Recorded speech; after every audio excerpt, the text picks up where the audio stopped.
Fellas, we're doing our seasonal thing where we go through all the new weapons, the new juicy stuff that has dropped on you, just in case you're looking for some weapon this season and you might want to know what a good, decent roll could be on that weapon. But I would like to mention that a lot of times it really takes us just playing with the gun, right? All of a sudden you're like, ooh, what's this? Or what's that? And this season, we actually got new perks, so it's kind of just hard to tell what the god roll is for any of these. I'm more specifically going to outline the intriguing rolls to me. So first up, let's start with the new exotics. The first one being WITHERHOARD. Now, we just reviewed WITHERHOARD. If you're actually looking for a review of this weapon, down below in the description will be a link to that. But this exotic kinetic grenade launcher comes with the intrinsic perk Primeval's Torment. Projectiles fired by this weapon blight the target or nearby area on impact. It also comes with the legendary trait, blighted targets take damage over time and blight the nearby area on death. Very fun weapon, guys. Extremely unique. Again, we broke down the damage numbers. We'll probably be re-reviewing this exotic though in the future once we get the exotic catalyst.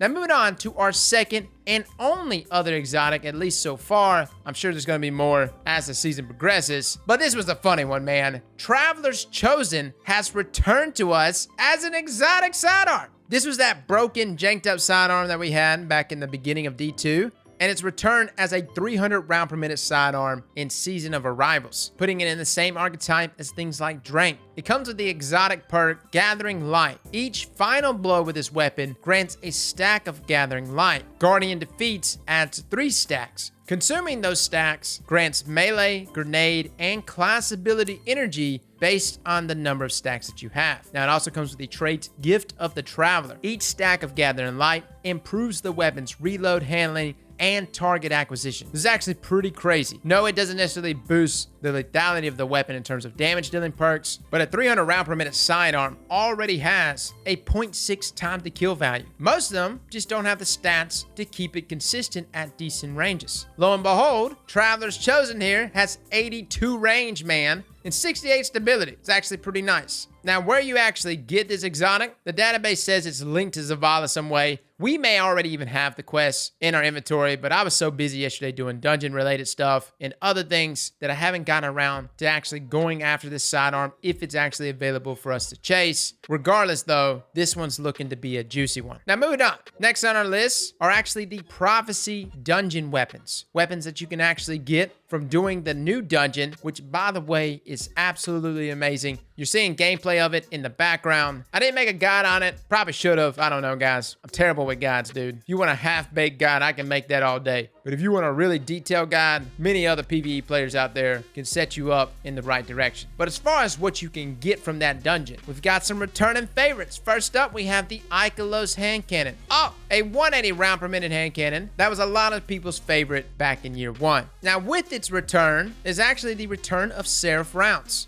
This is a magazine perk that states that rounds over-penetrate targets and also bounces off hard surfaces, like a combination of armor-piercing and ricochet rounds together. Kind of a unique trait here found on Ikelos. Now, Ikelos does do void damage. As far as the trait combinations that it has, it's got some pretty decent ones. You know, Subsistence and Rampage is pretty good, although this is a 180. It's only got a 9-round magazine size, and if you're not pumping up those magazine size numbers with a mag perk, but using something like Seraph rounds, you will start to feel the wrath of only having 8 rounds. Although Subsistence will definitely help that, and it's a much better trait than what it was back in pre-Shadowkeep. It also comes with Disruption Break, which is definitely not a trait to overlook. Vorpal Weapon, which increases the damage against vehicles, bosses, and guardians with their super, but most notably against champions. Overall, guys, there's a lot of different routes you can go. Definitely more gauged in my eyes toward PvE. If you wanted to rock it inside of PvP, you could possibly go the route of maybe like Eye of the Storm and Slideways, or maybe even something like Slideways Subsistence with Rampage. But again, remember, Slideways is not Slide Shot. Slideways boost only the handling and stability, which is definitely beneficial here on a 180, but don't be looking for this weapon to get a bump there in range mid-slide. Now moving on to our next Ikelos weapon that is returned to us, the Ikelos shotgun. Oh yeah. Look, this one was a big one, mainly because it was the first time we ever saw Trench Barrel, which I know may not sound that impressive to you, but back inside of year 1 of D2, it was like the first time we experimented with crack, okay? We never had really dope perks Now, the Igalo shotgun in its return form actually has some pretty unique rolls. First up, I want to take note the multiple combinations that you have here with Feeding Frenzy, which is obviously good. You can go Feeding Frenzy Trench Barrel, Feeding Frenzy Rampage, Feeding Frenzy Vorpal, Surrounded, a lot of good juicy stuff. But Disruption Break, kind of a unique one. I actually don't think I see Disruption Break on a shotgun ever. Actually, I'm looking through random rolls right now of other weapons. No, this may actually be the first shotgun with Disruption Break. So yeah, I guess if you want a shotgun with Disruption Break, only for the purposes of having one, then so be it. I will say, it's kind of defeating the purpose, right? Disruption Break increases your kinetic damage. So normally, you want to break the shield with a primary base weapon and then proceed to swap to your special weapon that's in your kinetic slot to do even more damage. You know what I mean? Outside of that, I do want to mention that Igalo's is kind of a weird rapid fire shotgun, right? It's actually good. Really, really. It's got good target acquisition. Not necessarily the best kill range, but good target acquisition. This can definitely be a shotgun for you that can double pump. Just run up in there and get the double pump. And inside of PvP, you can roll something like Firmly Planted, maybe even Rampage together, or even something like Vorpal against Guardians in their super. I'll say nothing here is really that standoutish, but just being a classic alone makes me want to get this thing. Now, our next set of weapons, I'm not sure if you can get these weapons anywhere else outside of the new dungeon. The database says only from the new dungeon, but they could be included in the roll drops. I'm not sure though. But we're going to start actually with the SMG Death Adder. That's right, fellas. It's a lightweight SMG in that 15 impact archetype. I just landed a roll myself today,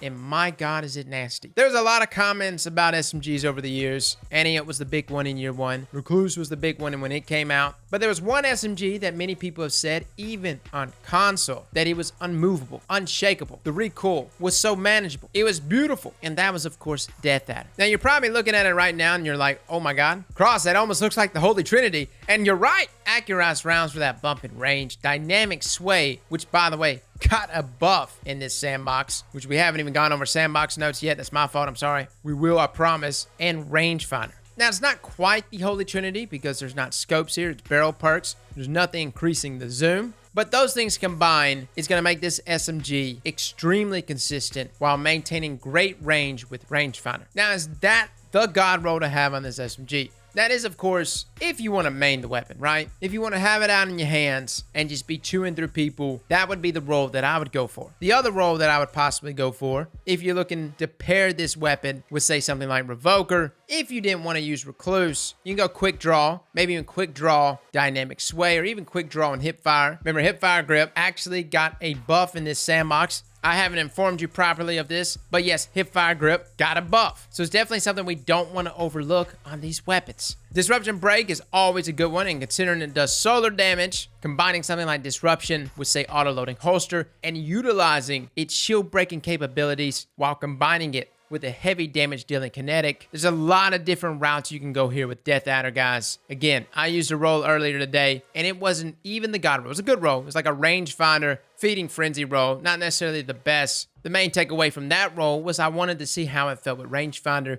and it felt fantastic. We're going to be reviewing it as soon as we lock down some god rolls. Now, moving on to our next weapon, we have Widow's Bite. This is a legendary energy sniper rifle. A 140 round per minute sniper at that. Very similar to Apostate, or you could say the other way. Apostate is very similar to Widow's Bite. Widow was the first, so everybody else is just posing. This weapon has a lot of different routes you can go, but immediately we're looking at opening shot Firmly Planted or Firmly Planted Quick Draw. That's what I'm looking at. That's what's popping up right now to me. Opening shot is such a big one, especially on the 140 though, and I don't want us to look past it because it boosts that range. And if there's something that all 140s have, it's a lack of range, which means a lack of accuracy at certain ranges, which is why things like Beloved starts to beat you, Revoker starts to beat you. So having something like opening shot can correct that, at least to a certain point, to allow this sniper to go head to head against some of the best. Granted, it really just boils down to how the sniper feels, and no lie guys, I cannot remember how the hell this sniper felt. Back in year one, I know I used it, but I honestly can't remember how it felt. I want to say it felt good, but that's like the most god roll version of this sniper that I see here. I know it's got slide shot, it's got some crazy crazy shenanigans like Demolitionist, Eye of the Storm. Eye of the Storm is definitely one I would test, and I would actually go overboard and go Eye of the Storm with Firmly Planted together. Use it as a close range sniper and see how it handles itself. I would assume the target acquisition of both of those traits together will stack, and it would probably be stupid. Now moving on to our next weapon, we have HOOSEGOW. Another classic that has returned to us, and I'm not gonna lie guys, even if this weapon had the craziest trait combinations, at the end of the day, it's still a rocket launcher, okay? I'm just saying, not trying to hate. Now, if you wanted to go the route of a good tracking rocket launcher inside of PvP, by all means, sure. It's got a decent blast radius, throw on tracking, maybe and combine it with something like Demolitionist or even Quick Draw. For PvE though, you can go the route of Field Prep, Cluster Bomb together, or even something like Field Prep, Demolitionist. I don't normally go the route of Kill Clip on a rocket launcher, but it is an extra 33% damage. As far as cluster bombs go, I don't know, that's such a weird one, right?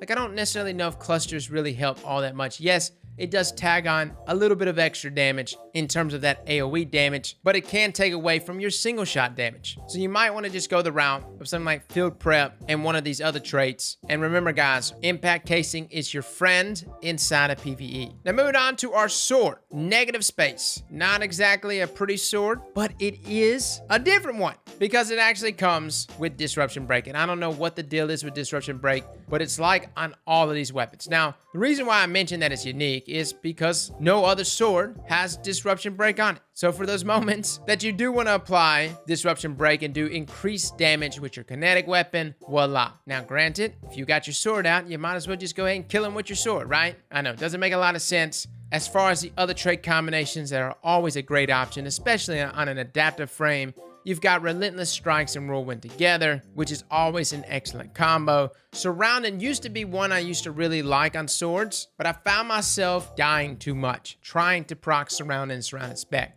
If you can find ways to not die, maybe rocking it with something like Stronghold. Surrounded is still an excellent option to rock on a sword, especially with Surrounded Spec. Now those are our weapons from the Prophecy Dungeon. Now, let's get back to the rest of the weapons that you can get this season, things that are a part of our Roar Pool, as well as those new cool Umbral Ingrams, which are pretty dope. And we need to talk about that because yes, a lot of these you can focus on and then even focus it even harder to get the God roll you may want. So we're going to start actually with the auto rifle, False Promises. A beautiful looking weapon, got that same model as like the number did. This is actually a 360 round per minute auto, which we don't have many of. And it actually comes with a number of new traits we've never seen before. So we're going to start with the curated roll. First, we have Killing Wind. Final blows grant increased mobility, weapon range, and handling for a short duration. Pretty crazy that you get all those benefits from simply getting a kill. And notice that it's actually present in that first trait column, meaning you can pair it with some of our damage dealing perks. Now the trait right next to it is Sympathetic Arsenal. Reloading after a final blow also reloads stowed weapons. Very situational. Depending on what weapons you're rocking, I can definitely see this trait having value, but I don't know if I necessarily want to utilize it with something like Killing Wind. Let's just take that approach of PvP, okay? Because I like 360s. You got Dan, you got H.O. Bond. There's not many of them up there, you know? Pluperfect is one, but this Killing Wind perk, depending on the duration of this trait and how long it lasts, could be a really big one. First, let's take a look at Unrelenting. This is a legendary trait. Rapidly defeating targets triggers health regeneration. Guardians and powerful combatants count as more than one kill. I have no idea how this perk plays out. I have not played with it yet, but I can imagine combining this with something like Killing Wind, and depending on how much a Guardian actually counts toward this, Unrelenting can actually proc more than we think. You know, it could be on the same level as maybe Suros in its health regeneration. Combine that with the increased target acquisition of Killing Wind. Fellas, it could be nasty. I don't want us to overlook it. Now, if you wanted to go the route of say something like Rampage, combine with something like Killing Wind, get more kills, increase the damage of your weapon, or maybe even something like Swashbuckler, you most definitely can. 360s to me, for the most part, are pretty consistent. They're manageable, they're easy to handle. You can roll dynamic sway, but it's not necessary. It's not like a 600 or a 720. 360s, when you get to that department, it's like a full auto scout rifle. Faster, you know, obviously, but you know what I mean. It's pretty much a scout rifle. Now, as far as our best PvE rolls, never, ever overlook the Overflow Rampage combo, baby. It is nasty. I know it's got subsistence. I know I like subsistence, but Overflow throws that magazine size up so much. Combine that with something like Actium War Rig, Rampage together. Oh, That's such a good combo. There's a lot of other things you could do here. You know, I'm actually looking at Eye of the Storm a little bit, you know, wondering how that would go. Maybe Eye of the Storm, Killing Wind together. One's boosting range, the other one's boosting your target acquisition as your health gets lower. Yeah, there's a lot of different routes that you can go with this auto rifle, guys. Just know I'm intrigued. Moving on, we've got the Forward Path. This is the Iron Bender auto rifle. And yes, I've had people inside of PvP killing me with this weapon. Now, not this weapon specifically, just the static roll version of this weapon. It's a 600 round per minute auto though, and it comes with scopes. And yes, it pretty much almost has the holy trinity that we spoke of when referring to Gilliard. It's got these scopes that boost the zoom and range. It's got things like accurized rounds if you wanted to overcommit to range, or even something like stability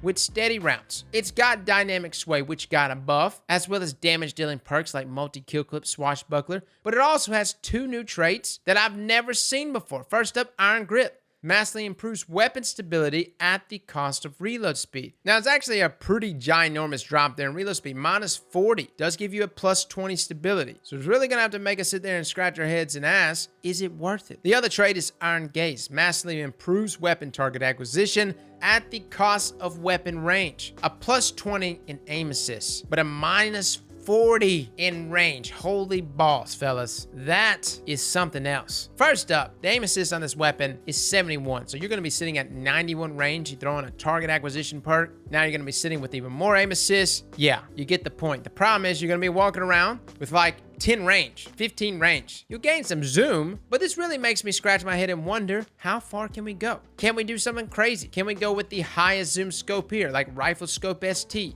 Throw that range up to plus 12 and that zoom to plus 6. Can we get away with only 15 range on a 600 round per minute auto rifle? I don't know. I can't answer that. I like to believe. I would also like to believe that these traits wouldn't be introduced, especially as Iron Bender traits, unless Bungie thought they were valuable. We'll just have to see how it shakes out. But definitely intriguing. Again, a lot of these weapons, they may not be the deadliest thing once we get our hands on it, but they're at least spiking our curiosity, right? Moving on to the bow, Whispering Slab. This is a kinetic combat bow. It's in that lightweight frame archetype, and I love bows. I also love sexy bows. This is a sexy bow. Something I want to bring up, that perk, Sympathetic Arsenal. Very interesting one here, considering it says reloading after a final blow. Also reloads stow weapons. Now, does it completely reload the stow weapon? How does it work with a bow, considering that you reload literally after every single shot? I'm curious. I have no idea how this is going to play out. You also got Unrelenting, which combined that, say, with something like Archer's Tempo, get the follow-up shot constantly, it could be nasty. As far as the God roll for PvE, though, there's a lot of options.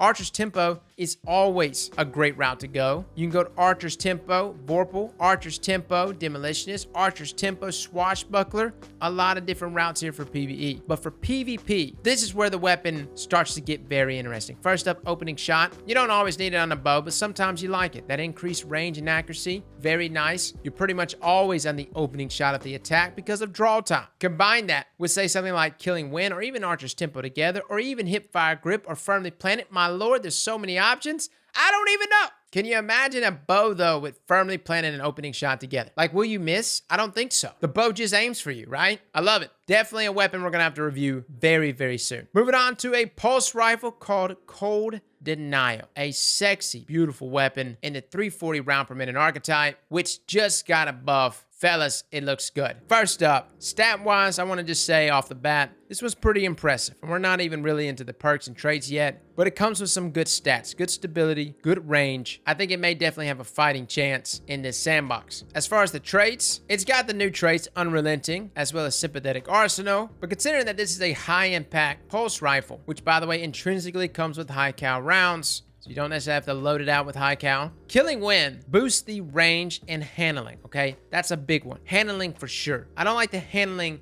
on high impact pulse rifles, but getting final blows will increase those things, as well as mobility. And maybe if you combine that with, say, something like Eye of the Storm for those gunfights when you are weak, I think Eye of the Storm is really going to suck those shots down, right? It's really going to level things out when you start knocking on death's door. It may actually be the thing that throws this 340 into the meta this season. Truly not going to know until we actually mess with it. Again, it really boils down to these new traits, right? Also, we need to talk about Headseeker at some point. Headseeker normally doesn't make that big of a difference, really ever. But considering that one body shot is allowed in this sandbox with these high impact pulse rifles, tacking on that extra bit of damage could prove to be beneficial, especially when we start talking about damage fall off. Now moving on to the fusion rifle Hollow Words. This is actually a precision frame fusion rifle. That's right, the same as things like main ingredient. It also deals arc damage, which immediately makes me want to delete it. There's only one other fusion rifle that I truly love that does arc damage, I guess outside of main ingredient, but Loaded Question. And nobody takes Loaded Question's job. But really though, this weapon's got some pretty nasty stuff. We got Disruption Break.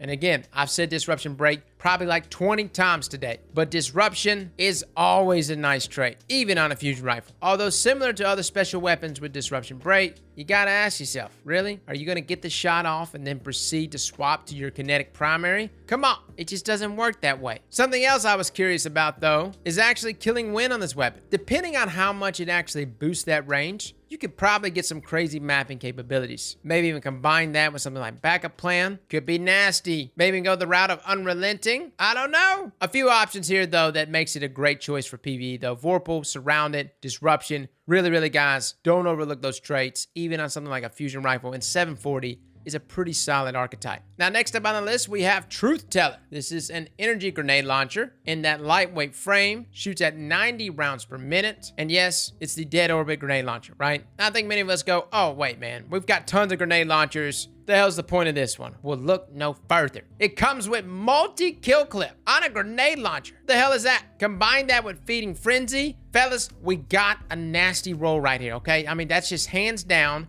butter and bread. You got Feeding Frenzy, multi-kill clip. Combine that with, say, something like Spike Grenades. We're off to the races. But even the other routes, you can go something like Swashbuckler, Grave Robber together. Get the melee combo off, reload your weapon, get the ×5 Swashbuckler perk. You see where I'm going with this? And lo and behold, it also comes with Disruption Break. I swear every weapon tonight has had Disruption Break on it. But yeah, Disruption Break, maybe enroll it with something like Proximity if you're just trying to go up in there and drop some shields. I'll tell you something I have not used in a long time. Blinding Grenades and Concussion Grenades. I haven't used it in a really long time. I don't even know. I know it kills your blast radius, but I may actually try it with Disruption. Could actually play out pretty well. Moving on to our hand cannon, Nature of the Beast. Ah, yeah, another 180 that many people probably don't care about. It's okay. This one, though, has a couple of things going for it, okay? And I definitely want to point it out for PvP. Number one, rangefinder, okay? Rangefinder, obviously a good trait, even on a hand cannon. Combined maybe with the snappiness of Snapshot.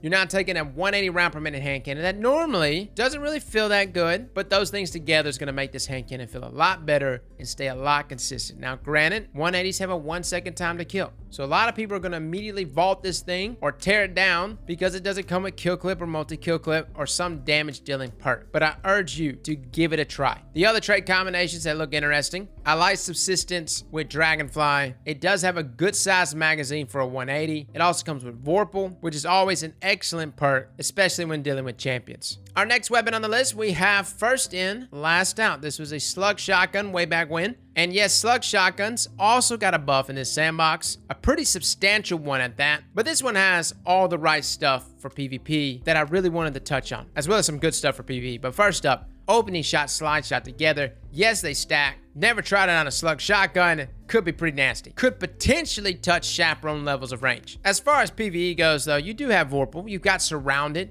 You've got Demolitionist. Again, fellas, inside of PvE, slug shotguns, I think are doing 30% more damage. Isn't that the number? Rock it with Assault Mag. Go with Slide Shot. Surrounded. Get up in the mix of all your enemies. Throw on a Surrounded Spec and start doing some crazy damage. And you may even see some damage phases in the future, say against bosses where you just drop a well, let all the ads surround you, proc Surrounded Spec with, say, something like auto-loading holster, as well as Assault Mag, and just sit there and chew through bosses. Potentially could be a strat, guys. I haven't really tried out slugs inside of PvE though, but definitely a role I would consider. Now, our next weapon on the list, we have the Fool's Remedy. This is the Iron Better Sidearm. One of my favorite, man. It's in that archetype, the Surus Rapid Fire archetype, that I very much like. Now, all the new traits that we mentioned a second ago, things like Iron Gaze for that improvement in target acquisition at the cost of weapon range, is also found on the sidearm. I don't know if I would go that route, especially on a sidearm, man. It also comes with Iron Grip. You're really knocking down on those other stats. Something I would consider, though, is actually moving target and rangefinder together. One is elevating our range, while the other one is giving us more target acquisition. Excellent on a Surus Rapid Fire archetype. Another role that I would consider, if you're looking for just a fast swap role, and I've hip fired a bunch with these sidearms. They have great target acquisition. Combine it with something like hipfire grip and quick draw, have the immediate swap. Fellas, it could be great. Maybe even go the route of something like kill clip and hipfire, both of those together, or even something like kill clip and feeding frenzy. A lot of different options you can go with here. Just know, guys, Surus rapid fire sidearms are extremely disgusting, so don't overlook them. Next on the list, we actually have the Ikelos sniper. Now, I'm not sure if you get this from the Prophecy dungeon or not. I didn't see it on that list, but this was a very unique weapon back in year 1 because it came with box breathing. We never saw that. Now, this is a rapid fire sniper rifle. It's got a curated roll with Seraph rounds, triple tap, as well as box breathing. But as far as its other traits go, I like the moving target quick draw trait combination. Always a good one, but especially inside of something like PvP. Another role that looks interesting, especially for PvE, is actually feeding frenzy and multi-kill clip together. You got that increase in reload speed, maybe even combine it with one of these magazine perks, multi-kill clip as well. Actually looks like it can work really well here on a 140. Another perk to not overlook is, of course, high impact reserves, even on a sniper rifle. Combine that with, say, something like triple tap or even 4 times the charm.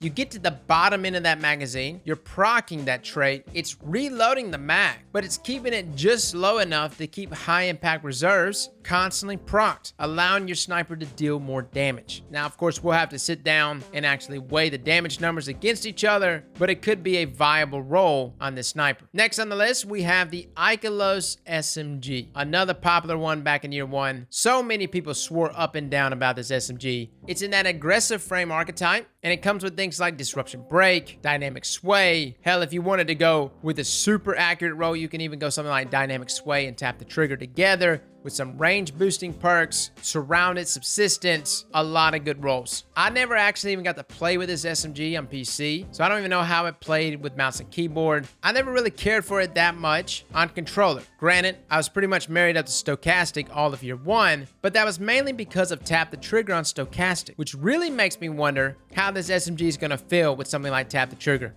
especially when we start to combine it there with dynamic sway. Either way it goes, guys, a fantastic looking SMG. I'm excited to try it out. Curated roll is Disruption Break, Grave Robber, and Seraph rounds. Moving on to our next weapon was actually Dark Drinker 2.0, or what I thought was going to be Dark Drinker, is the Fallen Guillotine. Man, this sucker looks mean. It actually states Vortex Frame as its intrinsic perk. Launch a heavy spin attack. Heavy attacks are stronger with full energy. Attacks partially bypass elemental shields. This one actually has a curated roll. It comes with Enduring Blade, Heavy Guard, Energy Transfer, and Whirlwind Blade. Now, as far as what the best roll is, I want to say Whirlwind Blade is still going to be the best, guys. You go in for that heavy spin attack, you're proccing Whirlwind Blade over and over again. Combine that with something like Relentless Strikes. I know that's been kind of the god roll for many of our swords over the past season, but I think it's definitely going to be the god roll potentially here for this sword. I'm actually so excited to try this one out, though. Moving on to our final weapon, though, on this list, we have Temptation's Hook, aka Boltcaster. That's right, it comes with the Caster Frame intrinsic perk. Launch a heavy projectile attack. Heavy attacks are stronger with full energy. Attacks partially bypass that elemental shield.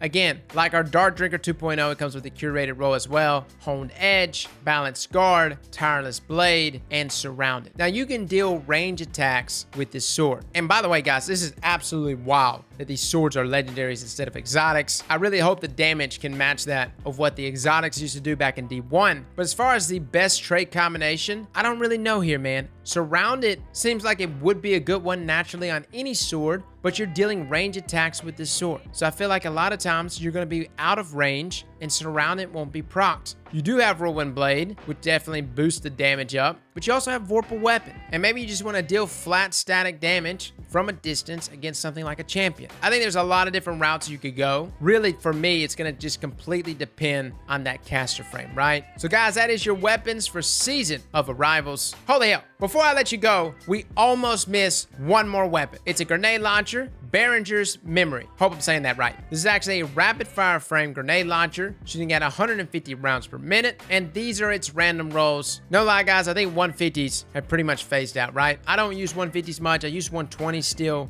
It does come with things like Disruption Break though, Rampage, Demolitionist, and you can even go the route of something like Rampage and Clown Cartridge together. Overload that magazine and just clear ads for days. Well guys, those are your rolls here for all of the weapons this season, at least what has been revealed to us now. I'll continue to keep you guys updated and we'll be covering this sandbox probably sometimes later today, so be looking out for that. Fellas and ladies, thank you all for coming and watching, and as always, slap that like button like your mama told you right.